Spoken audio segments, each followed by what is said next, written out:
Hello everyone, today we talk about altogether the Praetorian cavalrymen, the Eques singularis, and the Germanus corporis custodis even, for our historical military units series, which as you know focuses on arms and armor mostly. There is a minimal introduction to the unit in its broader context, and of course we will make specific videos about the Praetorian Guard, and specifically even just its mounted component, then the Equites singularis, Augusti, that are, as you know, something a bit more elite and peculiar within the elite, were sort of massive progress training and experience also coming, as all these forces did, from the ranks, and even the German Imperial Guard, which was an important thing at a time, especially under Augustus and in the immediate generations after his imperium. All topics that indeed we cannot simply just concentrate in a single video, and that are actually better even separated, but also seen from a more comprehensive, organic training, tactical, etc. perspective. Today we stick to that more material side of the story, but of course reflecting what these elite troops really were. I think this is the very first video I talk about Praetorians and Imperial Guards of especially the Principatus. Nevertheless, let's give a minimum introduction. The praetoriani constituted the Imperial Guard proper. You know that these figures were essentially very old in Roman history. They were meant to literally go ahead, which is the etymology of the same Praetorian magistracy, to praetor, the one that really goes ahead, this bodyguard function. Then you have in the late Republic, the early Empire, properly the affirmation of a permanent cadre of, 9 cohorts, not to make an entire legion, which was prohibited in Italy after the civil wars, which were de facto, in fact, a legionary force, especially considering this other additions, right, of extra sort of elite of the elite as well. And plus there were other, we've seen the Cortes Urbanae, for example. I made an entire video actually explaining this already for Augustus' reign, as it is the one that really founded them. You know that the Praetorian scorpion symbol dates instead apparently to Tiberius' time, because it was his zodiac sign, and there is more to that, of course.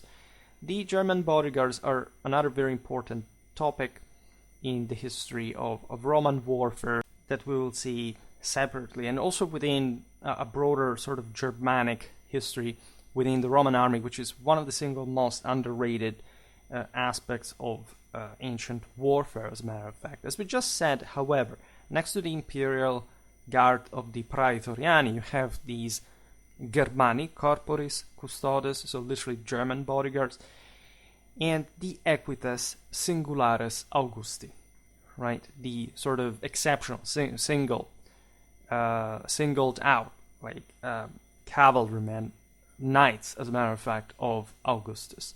There are technically also the evocati Augusti, that were some sort of, reservists, right? Veterans that were called up in specific times of trouble. And I made some videos about late Roman imperial guards that are useful, if anything, to frame the relative, let's say, floating, right, and alteration of these forces over time, meaning that the idea of a permanent core was there, especially in early imperial times, but of course there were lots of ups and downs, changes, and quite ad hoc units created here and there for different tasks of different kind. Augustus, as we also just said, formed an elite body of 9 cohortes praetoriae, each cohorts comprising between 500 to 1,000 men. So we're talking about actually even a larger force than a legion at times in a strictly numerical organic sense, except again not in the at a cohortal level, right? We're only 9 of these. Also, this force was incredibly tough for just the way they were selected, the sort of best armament that they were provided, and especially the fact that they were paid twice as much as the regular troops, and with a reduced service time, that is 16 years as opposed to the 30 or 40 of the other militas. I realize we have been talking about this exactly in that video about the Augustan military reforms, and so I will not digress too much on that, because as you understand here we're focusing not just on the Imperial Guard but specifically the equestrian element in it. So it's something strictly technical and referring to, in fact, a numerical minority, as you understand, of the whole guard, nevertheless also a very important one, not just representatively, and we've seen like the importance of horsemanship in the Indo-European identity of Romanity, but also from a tactical point of view. I recently made a video that explains how the knightly dimension of Roman warfare has been obscured by this sort of civicistic republicanism that wasn't really like how the Romans themselves really felt their own same civitas and their imperium, right? It was much more of sort of a feudal mentality, and in any case a much more traditional one, right? The equites singularis Augusti were a body of picked men. In fact, they constituted a ala miliaria, that is to say, a cavalry unit counting 1,000 men, or right around that, that was separated from the praetorians, right? They were a different unit altogether. Then these were, again, provided with a particularly lengthy and intensive training that could last decades, that of course capitalized on also the previous experience that this man had gained as officers, with mostly a military engineering bias. Like the finest military engineers of the Roman army were among these men, right? And given that this was the Imperial Guard, so following as the elite unit the Roman army on campaign on a regular basis, they were also just to sort of pave the way to the same emperor's will in a quite physical and metaphysical sense, being in charge of this technical and also logistical aspects, etc. This explains their enormous importance. Then you have again the Germanic corporis custodis that were organized in a cohorts of ferocious Germans, mostly Batavi at the beginning of the period. You know that this people was particularly primitive and warlike. We've seen them in action at the Battle of Mons Graupus, annihilating single-handedly, without even the legionary support intervention, the entire Celtic Caledonian host, right? And they were also a bit quarrelsome, and at some point they rose against Rome, at least with the general complicity of their even some Romans, and these were auxiliary forces, of course, in northwestern Germany. We discussed their ships, for example, at some point in the naval history series. In any case, we'll come back on them because they're really interesting, and of course connected in very much lengthy hindsight with, of course, like the Netherlands, right? So this sort of Dutch background, even though there would be a lot of sort of different changes, especially during the migration era in those areas, in terms of human settlement. Now, these Germans were loyal to the person of the leader in such a fanatic way that is beautifully described in Tacitus, and that we have addressed on many occasions in its vastity of theological, Catholic, in fact imperial traditional belief that these warriors had towards really their chief. And for this very reason, I would like to digress on why, of course, these Germans were traumatically loyal to the Roman Empire. You can understand in this context why they would be. Were considered for this reason more reliable than other guards, including, I mean, especially the same Romans that could also be more politically involved, like in the various plots and factional struggles within the court, its connection with the army, and so on. The Germani corporis custodis are, however, disbanded by Galba in the year of the four emperors for their blind loyalty to Nero, which, however, stresses the Germanic relevance in the imperial bodyguards throughout all the Julio-Claudian period. To be very, very concise about the military curriculum of all these forces, when you look at, today we look mostly at, 2nd century AD Praetorian. There is not so much of a difference. It's mostly, as we'll see now, due to the fact that we have an abundance of sources from the 2nd century as opposed to like the previous one. But of course, I don't know whether I will make, a bit about the 1st century AD, or even for the previous times, because again, Praetorians existed before that in a different form, in a different organization, but still, right? The consular bodyguards had these, and also other magistrates, as we've seen, enjoyed their protection. But speaking of the early empire, there are, of course, wars during this moment that are not just, preserving what the Romans had conquered, but expanding it further, especially into Europe and parts of even the Middle East. And the wars entailed, as we said before, like the imperial supervision in a way or in another, that translates also into an imperial presence. This would automatically make the Praetorians frontline troops, because they didn't just protect the emperor, right? They were a sort of mini army, and actually a hell of a hyper elite one on their own, turning them into a genuine fighting elite. This man already had a military experience, but they would have an increased one, especially thanks to the means put at their disposal by the emperor. They would be crucial, right?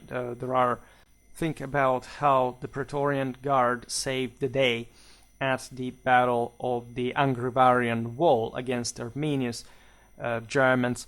So there is a lot. We know in that case, of course, that there were Germans fighting for Rome in the first place, including Arminius' brother. But just think about this, like seeing bodyguards of the same Roman imperator, broadly meant in the sense of, like in the case of Germanicus, for example, a magistrate provided with imperium. And indeed, accordingly, this Praetorian forces as well in that case. So that it wasn't just about emperors using the imperial guard at war, but in fact the finest leaders of the Roman army. And the Praetorian continued thus to fulfill this role for the rest of the 2nd century, which was in many ways their heyday. Right, we've seen them in action also in the 3rd century. We'll keep looking at that period better to explain, in fact, also the changes that they underwent already starting from the end of the 2nd century. Praetorians accompanied Lucius Verus, for example, on his Mesopotamian campaign in between 162-66, Marcus Aurelius in Germany between 169-175 and 178-180. Two Praetorian prefects were killed, and the prowess of the Praetorian Guard is celebrated on Marcus Aurelius' column. Thus, in spite of all our limits, we have a pretty large amount of evidence about the Imperial Guard as we will better see now from a strictly iconographic, archaeological, and also documentary point of view. Right. Now, the most important source for the Praetorian arms and armor is notoriously the Great Trajanic Frieze, and that, as you know, was used essentially on Constantine's arc, and that is observable, like in fact, on the same monument, and also as a cast at the Museo della Civiltà Romana in Rome. I don't know if they actually closed it, like at least a branch of it, which is somehow weird, but at least, you know, here we're talking about such a famous source you can simply Google, right? Why is the Trajanic Frieze so important? Well, because it represents the praetoriani and the equites singularis as they were depicted on, in fact, this relief originally present at the Trajanic Forum, made in the early 2nd century AD, where eventually was sort of exported, let's put it in this way, Constantinian era. The frieze originally decorated the podium of the same temple of divine Trajan, right? And it of course, it was inserted in the Ark of Constantine in the same time which the latter was erected. We see here a lot of Roman armor, but also particular styles that could be Celtic or even Germanic in origin. We'll partly explain this now. One reason also was this recurrence of the Germanic bodyguards in the Roman army, but in this case, as you understand, we're also significantly late. But there were Romans, of course, of the Rhenish and Danubian frontier that enlisted in the guard as well. Naturally, these were in part descendants of Romano-Italic colonists and Celto-Germanic women, say, or simply like later Celto-Germanic soldiers. The many auxilia we've seen before, also with the Batavi that served the Roman army, eventually obtaining the citizenship and deciding, not always, but frequently in this case, to settle, because it was also like often a collective dynamic in the Roman-controlled territory, and therefore subject to the levies. And at this point was largely, as you know, a voluntary business, but being part, of course, of the Roman army as a means of social promotion was important enough. You can imagine comparatively what it meant to be part of the Praetorian Guard. All right. Now, interestingly enough, many of the original colors visible on the Ottenrot drawings have been recovered in the last restorations of the frieze, thus confirming essentially what this figures could look like. Of course, in the art, that is different from the, say, direct evidence provided by archaeological, like the entire panoply, or at least, you know, parts of the panoplies and other evidence. But that is, of course, in line with what we know pretty well about the Roman army. You can imagine, of course, like the finest equipment being also particularly sophisticated and refined and sort of used also for ideological, symbological, aesthetic reasons, but these were also as practical as they could get, right? And Roman military culture always remained that oriented towards quite strong practicality and simplicity, as long as the military performance was effective. There are, as we've seen, like this Celto-Germanic dimension is interesting because, as I explained in a video about, if anything, the Celtic metallurgic legacy in Romano-Germanic warfare, there was a lot going on in Europe concerning arms and armor and sort of the gradual enrichment and reelaboration within the Roman army of specific know-how, experience, and techniques coming also from these other peoples that now were essentially integrated into the empire. There is, for example, the idea of the hexagonal shield, scutum, deriving from the Celts, the Germans, for some reason, and there are different hypotheses on this, whether it's true or not. Nevertheless, again, there aren't so many ways to make a shield, and wasn't anything particularly, strategic about having an hexagonal shield as opposed also to the oval one, as we will see now, that were always there. What is rather fascinating is the unique internal hand grip that is particularly effective for cavalry. In fact, the double grip depicted on the frieze is implied, let's say, on all monuments in general depicting the Imperial Guard, is more convenient for a man who must also grasp reins in his left hand, right? So it's not much the shape of the shield, but this particularly unique internal hand grip that we should focus on. Naturally, it was a lot of shared equestrian culture between the Romans, the Celts, and even the Germans at this point, of course. We will see now better what it was all about. Of course, this is just one figure, one element of the many you could find in possession of the same praetorians, but the recurrence for cavalrymen is obviously pointing to a very specific level of functionality and accuracy in the representation. Oval shields were, of course, also used. For example, at the Cancelleria reliefs, we are in the reign of Domitian, 81-96. The Praetorians use this shape on the columns of Antoninus Pius 138-161 and Marcus Aurelius 161-180. We have the same oval shield. So this is really not strange. This is, again, going back to the shape of the shield they used.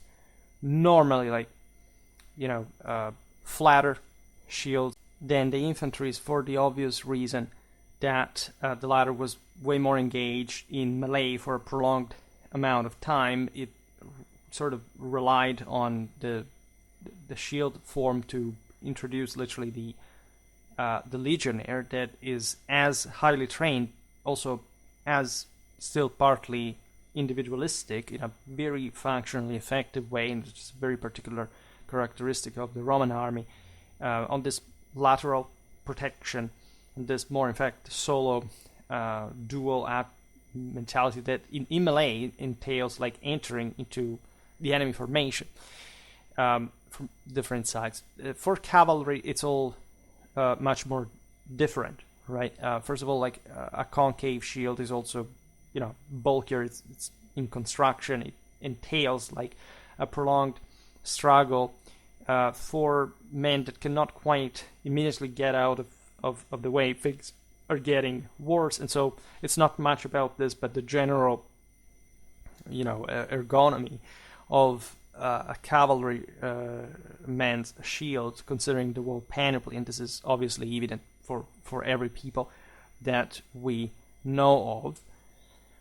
The scuta seem in these sources to be plated in copper alloy with gold fittings. Naturally, we're talking only the Praetorian Guard.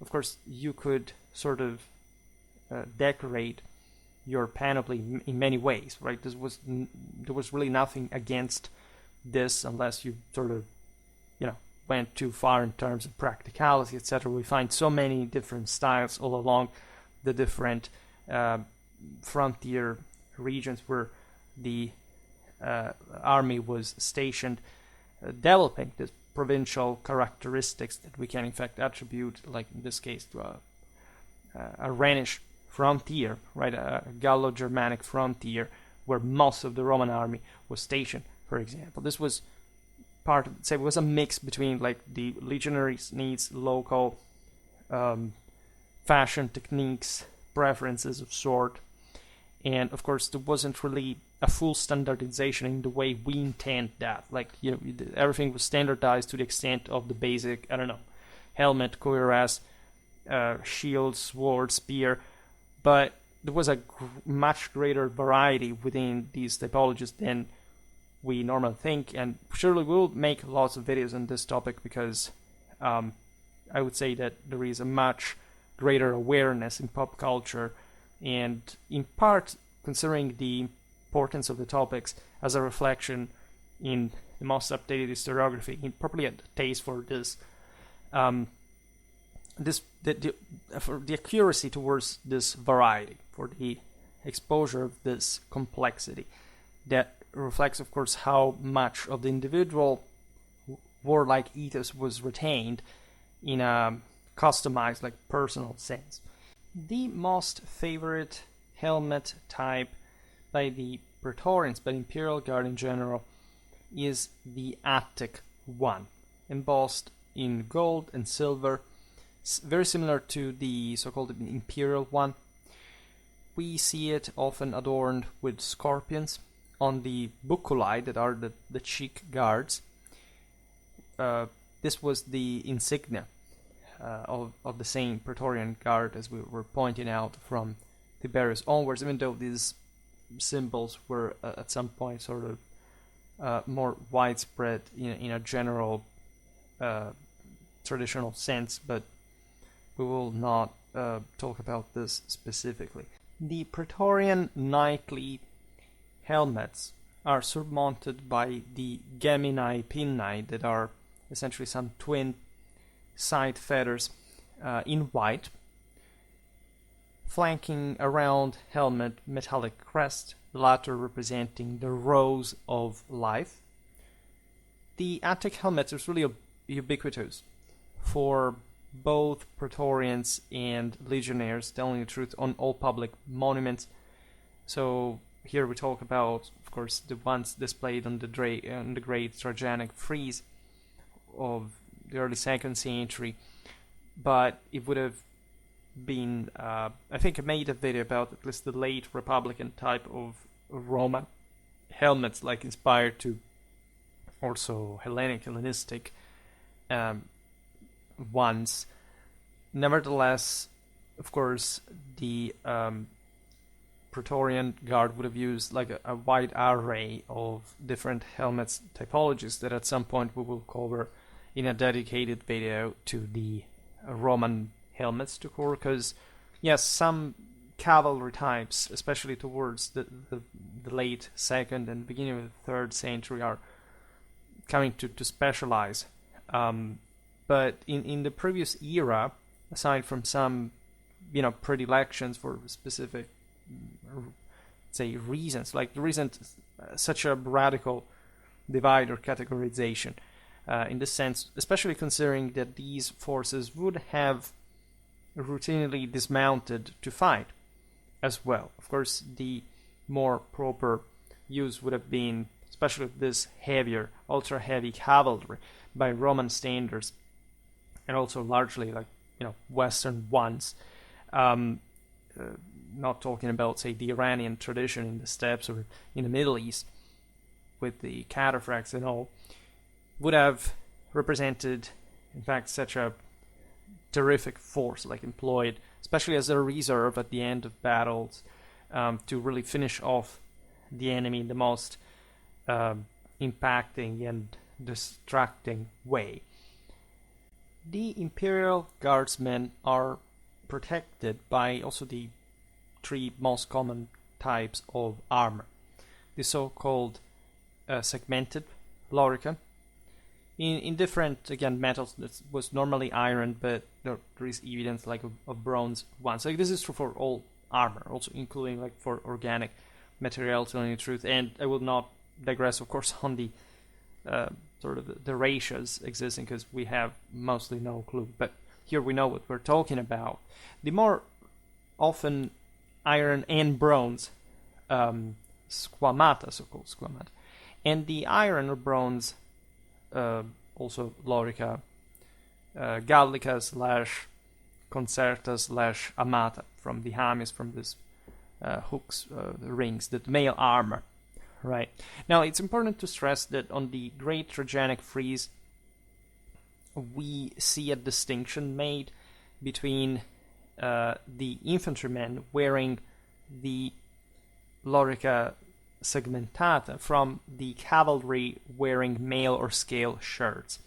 Of course, again, there was no real boundary, but it's definitely possible that the cavalry preferred some sort of more flexible type of armor on horseback.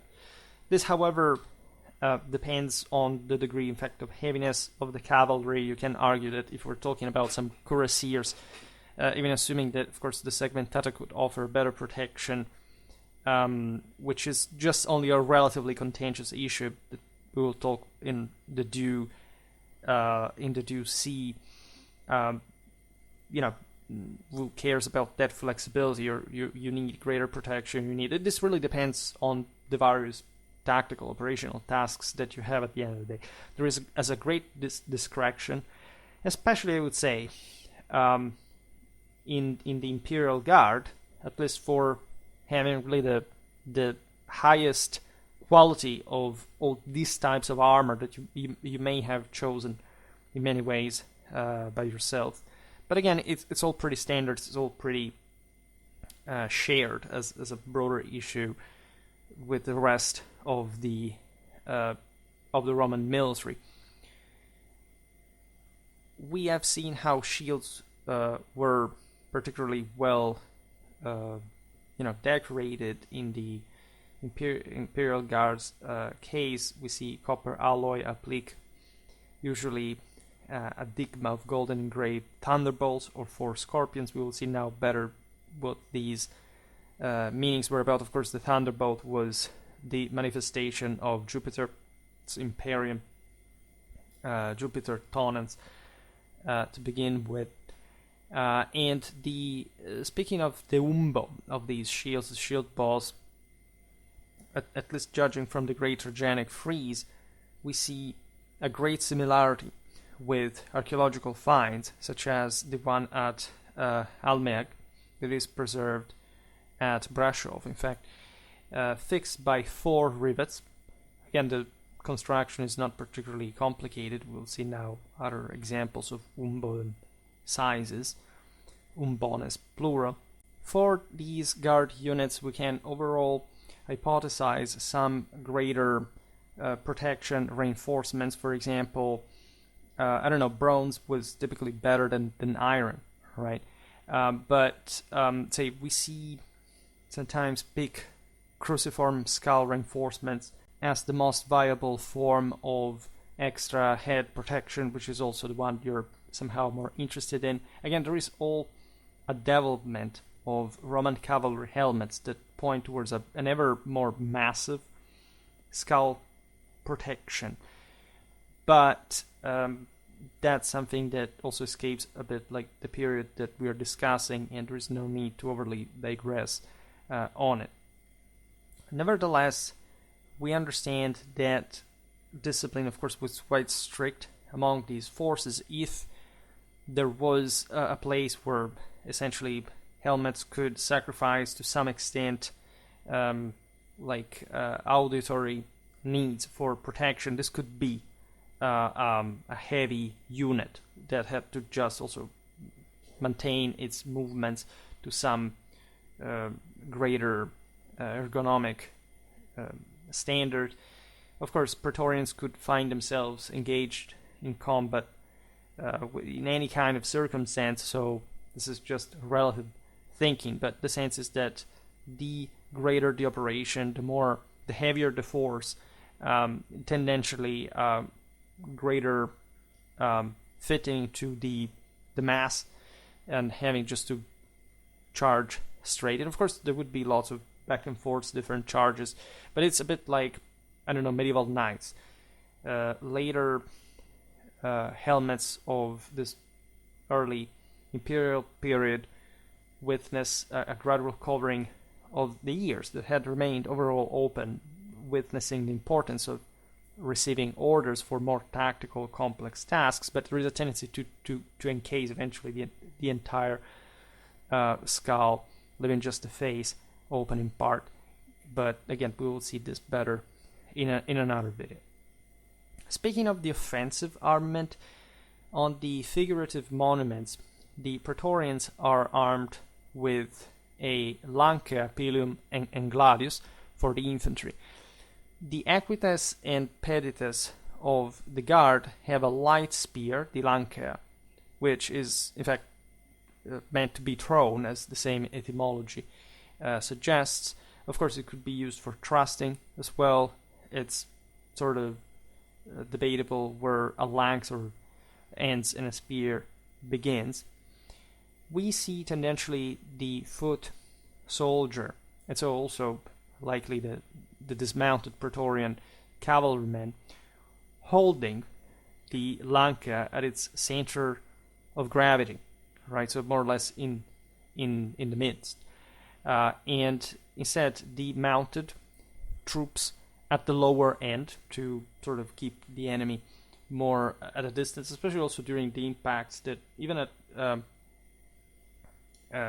say smaller speeds are potentially very disrupting for the wrist, etc. So that you can essentially let go and sort of engage the enemy at a greater distance, saving some time to move in ways that will sort of get you out of this quite dangerous ballet.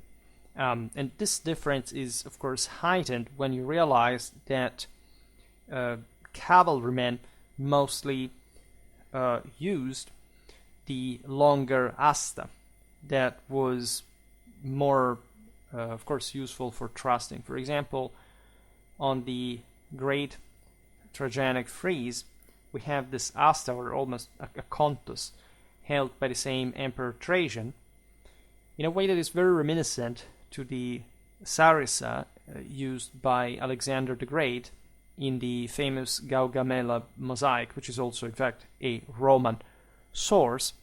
I made a video about Alexander's panoply modeled on the Gaugamela mosaic, and we've seen there how he is piercing an enemy with that very long legs. So all the comparisons and considerations can be made. Here I'm not going to digress, for example, on how much like the Romans had ingrained some sort of heavier cavalry capacity fighting against the Hellenistic ones, or even integrating some Oriental fighting styles, as you know, in the same cataphract by this point at the beginning of the 2nd century AD. However, say even the Imperial Guard at this point maintains pretty more Roman medium standards, like it was typical again of Western Europe of cavalry armament, right? But of course, you can imagine over time, like in the ultra elite Praetorian, like Imperial Guard forces in general, being there some interesting experiments going on, right? Especially for the most thickly compact and also ultra heavily equipped units, to replicate this greatest feats of this destructive force. The Romans didn't really have the means or the needs, at least, to replicate on sort of a larger scale. The same cataphract is not much cultivated by the Romans, that also do not use it to this great effect in antiquity. In fact, succeeding much better with lighter forms of cavalry that, of course, as heavies were still functional against different types of enemies, and we'll explain this in a more conceptual fashion. But there is the later example, admittedly, of the Battle of Strasbourg, where the same Roman cataphracts are taken down by a mix of sort of light infantry and cavalry from the Germanic side. Needless to say, of course, cavalry was also for the Imperial Guard not the prevalent arm, as we were already hinting at before. nor there was any need for it to be. Right? You really necessitated of a reliable cavalry unit that would be mostly morally driven, to the point that, together with skill and technique, they would be able just never to fundamentally to break, to always be able to extract the emperor from any possible defeat, whatever, and or fighting to the death before any kind of surrender. These swords, we see easily spatai at this point being used by the Imperial Guard. At least we realized that this sword was the most prevalent in Roman cavalry from quite a while. My hypothesis is actually that the spata, or some sort of particularly long forms of gladius hispaniensis that were pretty long at the beginning, were always the most favored types of cavalry swords for all Roman cavalry, for auxiliaries. We find, however, on the iconography of the Imperial Guard, the gladius hispaniensis, worn, in this case, on the right side of the body, by means of a cingulum bullatum, that is to say, a bossed belt, which is also one of the few Roman monuments in which the correct, say, the exact way in which the sword was suspended in Roman times is clearly visible. So hung from the shoulder belt by means of small rings fixed to scabbard fittings. On this case, you have the rings connected to two metal endings secured by two rivets. Such suspension rings can easily be seen on the actual specimens that archaeology rendered us, such as these swords from Pompeii. Right, this is also the case for the gladius of Tiberius from Mogontiacum, that is Mainz. So the Tiberius sword shows the presence of decorative fittings on the scabbards. You can imagine the Imperial Guard lavishly decorating practically every kind of element of the panoply. In this case, Tiberius sword has a rivet, even alone, with an imperial portrait on. And the sense, of course, being that the Imperium manifested even through such details of the panoply. This tells you also how morally loaded these people were to focus on these very details, and not just for parade reasons, because would have really looked at all these. They literally believed that such power, like apotropaically manifested through such invocation. These portraits are also very well visible on the sword worn by one of the Praetorian knights on the Trajannic frieze, which is, at least in this case, meant properly to be seen. And the presence of two similar rivets in the collection of the Zagreb Museum, made of bronze, basically show us how actually real the iconography of the great Roman monuments could be, when especially representing such elite military equipment. So it's not much that this was to be seen in practice, but from the monument you knew that it was there. Before we talked about these other details, like for example the hexagonal shaped scuta, likely of Celto-Germanic origin. Right, the inner grip, as we've seen, was particularly important because it allowed to basically still use the bridle, or even, like as we've seen, even the contus. Think about the heavier spear double hand grip. This inner grip was made of iron or wood lined with leather. We know very well that the scuta were painted.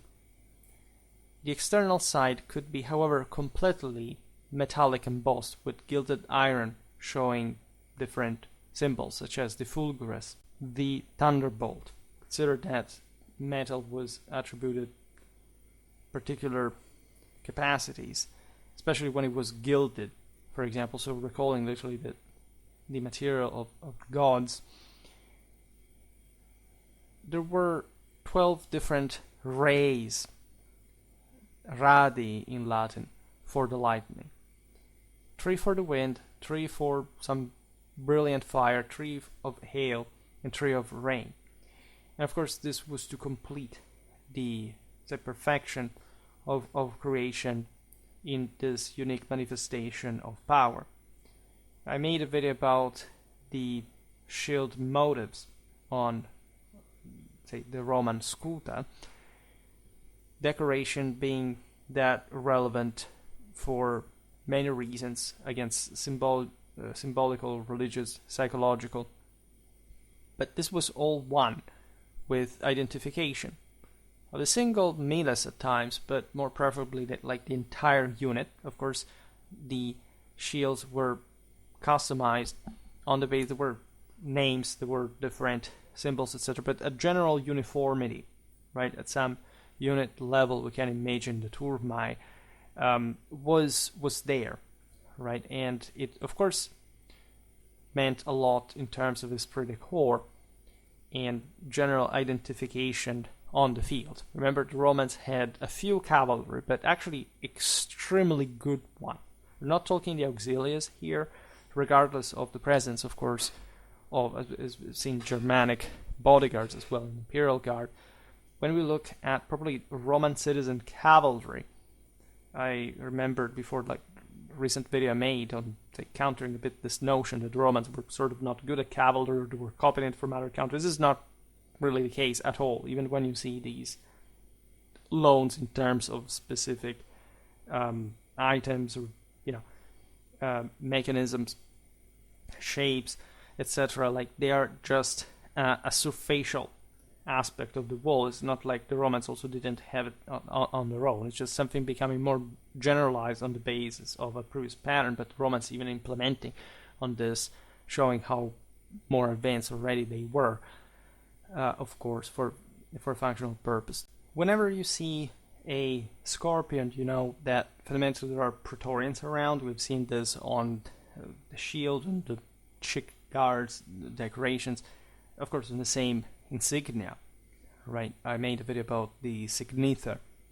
as well, the Roman army. I don't know if we'll make a video specifically on the Praetorian one, the one of the Imperial Guard. Nevertheless, this pattern was not unique.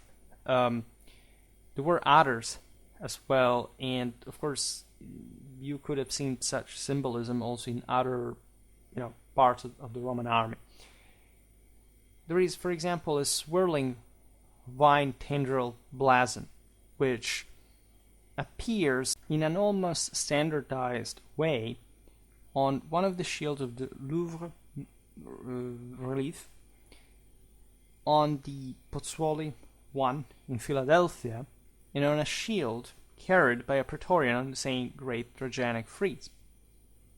And this is also showed on the Praetorian shields at the base of the column of Antoninus Pius, and most significantly on a shield shown slung from the horse of a knight of the 8th cohort on his tombstone in Rome. So here we're talking about probably the Praetorian cavalryman.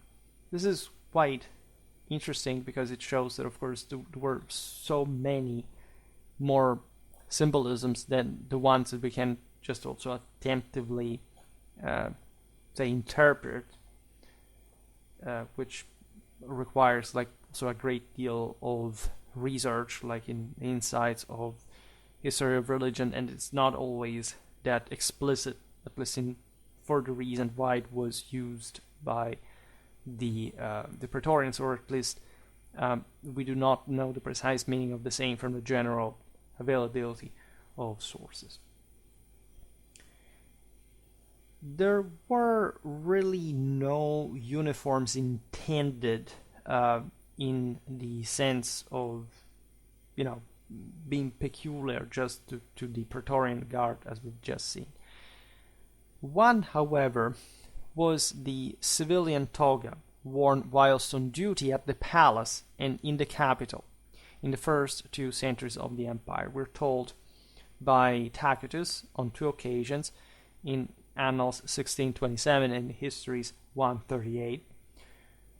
This is a very interesting exception. Of course, there were other specific, signs of recognition that were surely distinguishing the Praetorians. We've seen with all this symbolism and particular, even explicit statement that you could make through these items that we're unaware of.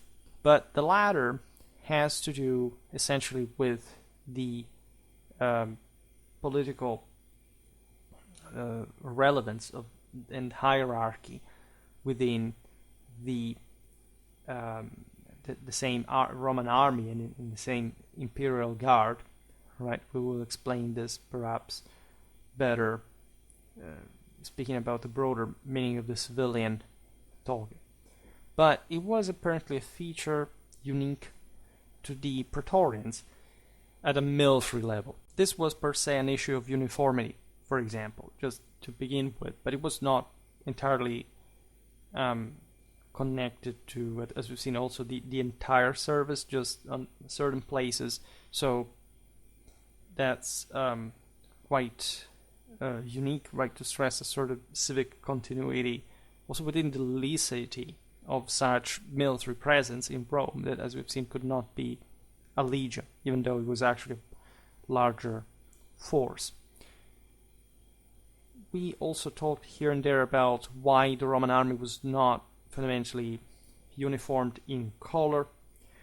This starts being, however, less true at the lower level. It seems especially that at the cohortal level there was an important degree of uniformity, but even regarding that we're not entirely sure this was in the legions, the unit that the legionnaires tended to identify more in, just if anything, because it was the most important tactical element of the legion, the more independently active and sort of momentous, like in combat. When we look at picked units, like the ones of the Imperial Guard, of course, the chances of some greater uniformity increased, but not in the modern sense that we intend, right? There were, again, some identifying features, but the necessity of these soldiers to be actually all alike wasn't quite there. It did not pay respect to the concept of warriorhood, say, that these milites incarnated. Nevertheless, we can appreciate the general clothing of these troops, again, not particularly different from the rest of the Roman military, except, of course, for the higher quality as guard troops. We know of volant tunics, scarves around the neck, the focale, a pair of short braccae, or femoralia/feminalia.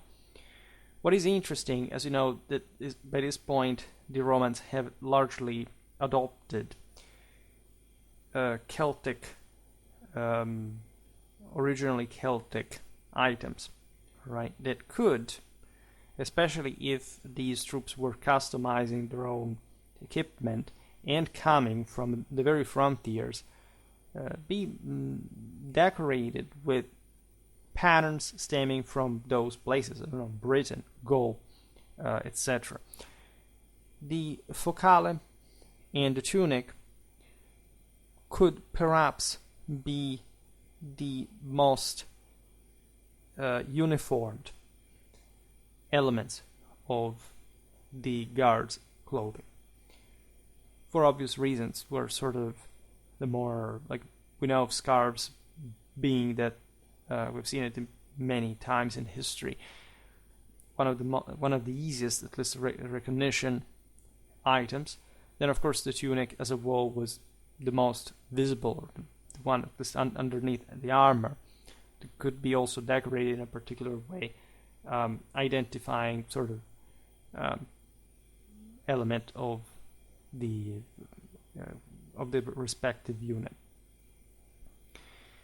The soldiers of the Imperial Guard had caligae that were, as you know, the typical Roman military leather footwear. However, it seems that cavalrymen made a greater use of closed shoes. Horsemen in general were more exposed to the weather. This is debatable. Let's say in an strictly operational sense, they were just by speed and the sort of impossibility of using too much on horseback at a time, like sort of more exposed. They had to be also preferably in better shape, in better condition. So they would tend to be, even as more powerful people, like by status in the army, better treated in general. There was a particular kind of cloak, the lacerna, that is mentioned as part of cavalry equipment. It was fastened on the breast or on the shoulders by a fibula, sometimes fringed. People think that this was mostly of Oriental origin. Sometimes it was also pretty large, right? The idea being that, of course, like Eastern populations, more influenced by steppe warfare, would have found this kind of better adaptations. We know from Marshall that the center of production of these cloaks, however, had now been installed in Italy, in Sagaris, that is Mantua. Even as far west as the Baetica province, so in southern Spain would be Andalusia, there were pretty good production centers of especially the wool used for the lacernae, right? Then, of course, these would have been scattered all across the empire. It's just a cloak, in a way. But you understand that even for the sake of supplying the army with the subcontracts that mostly existed at this point, because the fabricae were not quite there, right? We don't have to think that in this time, all these items were entirely supplied by some sort of statal power whatsoever. Like in many ways, there were also many private means, and that the same officers contacted in order to receive particular supplies. Again, we'll have to talk about this because we often misunderstand how the concept of ancient uniformity differed from the one of modernity, if anything, because we're talking largely, of course, of a pre-industrial society, and in fact, we know well from our videos about sort of medieval and modern, say, pre-industrial, still military clothing, this system really worked. It was somehow similar, right? The Romans would have uniformed some of these items, starting from, I don't know, the local legionary commander, just local legati, etc., would have sort of taken care of finding like a certain amount of cloth already dyed of some color, for example, for, say, I don't know, a cohort unit. Right here we're talking, of course, like the Imperial Guard that had sort of the most centralized armories ever to begin with, and so they could find literally the best stuff, but still this could be supplied in very private ways. We see breeches and longer trousers known as bracae that were also like a northern thing historically. In fact, the term breech comes from braca, but it's in itself a Germanic word, and breeches were worn mostly not just in the northern provinces but also in the eastern ones, for different reasons, like that are connected with both climatological necessities and, say, cavalry bias, right? Because the East may not be as cold as Germany, even though there are very interesting excursions in some parts of the Mashrak, for not talking about the steppes. But there is also more cavalry around, and cavalrymen tend in these places to be always on horseback to a real extent that forces them to use this more comfortable military costume, right? We know that by these early imperial centuries, the braccae had become really fashionable even in Italy. And so, using this sort of trousers or shorts, etc., was really obviously something that would go on till today, everywhere. In the Hellenic world, under Roman rule, normally these breeches were associated with Persian, Scythian, and generally speaking Iranian military cultures. In fact, also in Latin, the Parthian horse archers were called milites braccati, so soldiers using these breeches. It's practically obvious that the imperial guard used these long trousers at times even.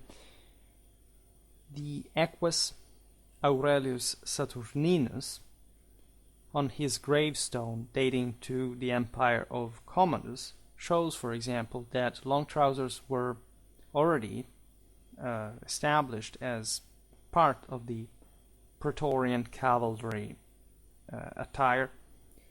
A uniform is perhaps sort of too much, at least in the modern sense, but we can also imagine being there relatively, if not uniform in that sort of stricter sense, but pretty homogeneous form of clothing, pretty much in a more obviously comfortable way, right? It's like, I don't know, I like riding motorcycles, and I have my attire. I'm clad all in a certain way. Certain things can change, but sort of the essentials, right, of the coat, of the gloves, of how, the protections and so on. This is more or less like functional for everyone in the same way. You may prefer one thing or another depending on what you feel like. This is not even just about the type of ride, etc., but there are just some basic ways of making war at the time, and there can't be that much change in practicality and comfort as well.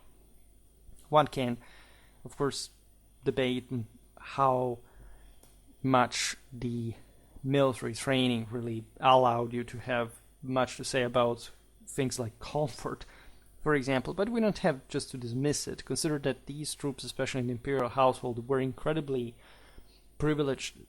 They had earned such a superior status that everything that they could boast, like that was granted to them in terms of, also as lavish decorations, etc., is okay, right? Is part of how accomplished they really are as some sort of individual heroes on their own account. This is especially truer for officers. We've seen this trend is always there in military clothing throughout history. The officers have much greater liberty in the way they can dress, and usually because they really ostentate this enormous wealth, and they must do so because of who they represent also in combat, right?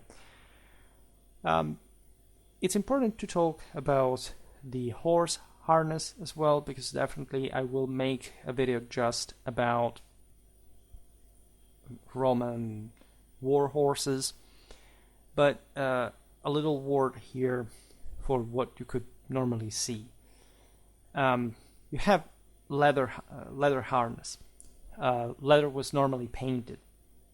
We do not understand for medieval or ancient times how colorful these soldiers really were in so many ways. You can argue even armor could be colored. This is something that, at least as far as the Romans are concerned, it's not very much put on the fore, but it is actually a thing. Importantly, in medieval times, here I inserted a picture that I created, for example, with a lorica mata sort of painted in red to some extent. I don't know honestly how plausible it is in strictly technical terms, but I presume that it would have not been so strange at all. Now, the horse's harness was, of course, importantly complex. There are 3 straps, for example, they place between the breast, that is the antilena, and the neck of the horse, and only one on the posterior, like the postilena. We see embossed straps decorated with volutes engraved on the same leather, pendants of different shapes. This was actually a very important aspect of Indo-European military culture, and not only. Horses had to somehow manifest as the warrior, that divine imperium, as an extension of the same warrior to an extent, but also in this sense making the warrior and the horse itself a medium of the divinity. So the pendant, you find, I don't know, little bells and other musical elements almost ringing on this horse's attires in the steps, but pretty much the point was the same, right? The fact of manifesting through this ride in mid-air, ideally between heaven and earth, elevating towards the former in the process of holy combat, like the manifestation of the divine imperium through literally the ringing passing through the atmosphere and through the same animal. On the front, the strap around the horse neck would have ivy leaves alternate. We know this like from general observation of the iconography, and we can recompose this in different ways. Naturally, there were different alternatives, but for example, these ivy leaves would be interspersed with lunulae, which we've seen also as symbols of power on the same insignia. The breast belt of the horse has only one hanging lunula, the lower one, and so you would have the saddle being fastened by another strap, continuing towards the postilina, as we've seen in the posterior of the horse. This strap was also decorated with ivy leaves alternated with lunulae. This is a very richly decorated, of course, horse harness. We find bosses of almost 30 centimeters in diameter. The saddle, of course, is a very important element. There are many hypotheses of how the saddle could actually be constructed. We know that in any case it was filled up with straw and lined with leather.